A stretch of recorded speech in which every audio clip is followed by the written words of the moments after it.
नमस्कार दोस्तों, स्वागत है आपका मेरे YouTube channel Indian official hub में। आज मैं आपको करवा चौथ की तीसरी कथा सुनाने जा रही हूँ। करवा चौथ व्रत की तीसरी कहानी। यह कथा सती द्रौपदी द्वारा किए गए व्रत की कथा है। एक समय पांडु पुत्र अर्जुन नीलगिरी पर्वत पर तपस्या करने चले गए थे। उनके पीछे उनके भ्राता और द्रौपदी को अनेक संकटों का सामना करना पड़ा। साथ ही द्रौपदी भी अर्जुन के विषय में चिंतित रहने लगी। एक दिन द्रौपदी ने भगवान श्री कृष्ण का स्मरण किया और उनके दर्शन देने पर उनको अपने संकटों के विषय में बताया। तब शोकाकुल सती द्रौपदी को धैर्य बताते हुए श्री कृष्ण ने संकटों के निवारण हेतु एक प्राचीन कथा सुनाकर व्रतानुष्ठान करने का परामर्श दिया। उन्होंने द्रौपदी को बताया कि एक बार महिलाओं को कष्टों से दुखी देखकर पार्वती जी ने भोलेनाथ से कोई ऐसा व्रत बताने को कहा जो सुहागिन स्त्रियों को हर प्रकार से सुखी बनाए, उनके पतियों को दीर्घायु प्रदान करे और उन्हें सदा सुहागिन रखे।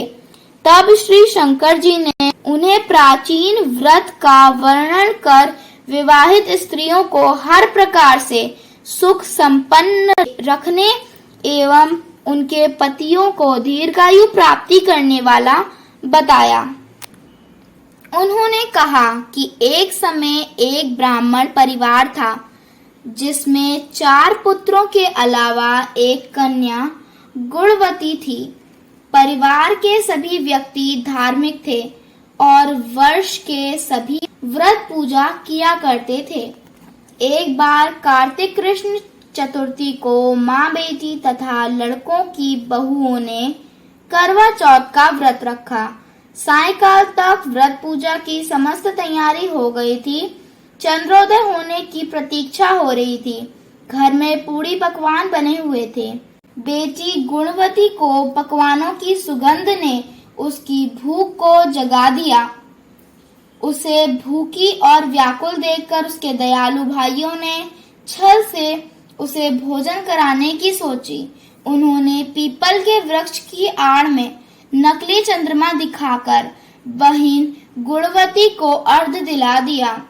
उसे भोजन करा दिया। भोजन करने वह बैठी तो उसकी ससुराल से अचानक पति के देहांत की खबर आई।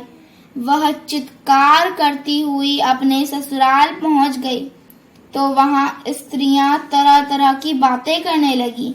कोई बोली व्रत खंडनी आ गई, कोई कहती अपने पति को ब्याह होते ही चुड़ैल खा गई। एक तो पति मरने का उसे गहरा सदमा लगा था। दूसरे स्त्रियों की ऐसी तीखी बातों से उसका मन इतना विट्ठल हो गया कि वह धरती पर पछाड़ खा खा कर रोने लगी। हाय, मैं सचमुच ही राक्षसी हूँ। मैंने अपने पति को खाया है। हाय, मैं इतनी भूखी थी कि मैंने भोजन नहीं अपने पति को खाकर भूख बुझाई। इस तरह विलाप करती हुई वह गुणवती अपने पति के साथ सती होने के लिए भागी भागी शमशान पहुंच गई और चिता में कूदना ही चाहती थी कि चौथ माता ने उसे रोक लिया और बोली, बेटी, तुम्हारी भूल नहीं हुई। तुम्हें भाइयों ने भुलावे में डाल दिया था। देख, तेरा पति अब जीवित हो उठा है। तुम घर जाकर उसकी प्रतीक्षा करो। गुणवती घर पहुंची तो उसका पति वहां बैठा मिला। घर में चारों ओर खुशियां छाई थी।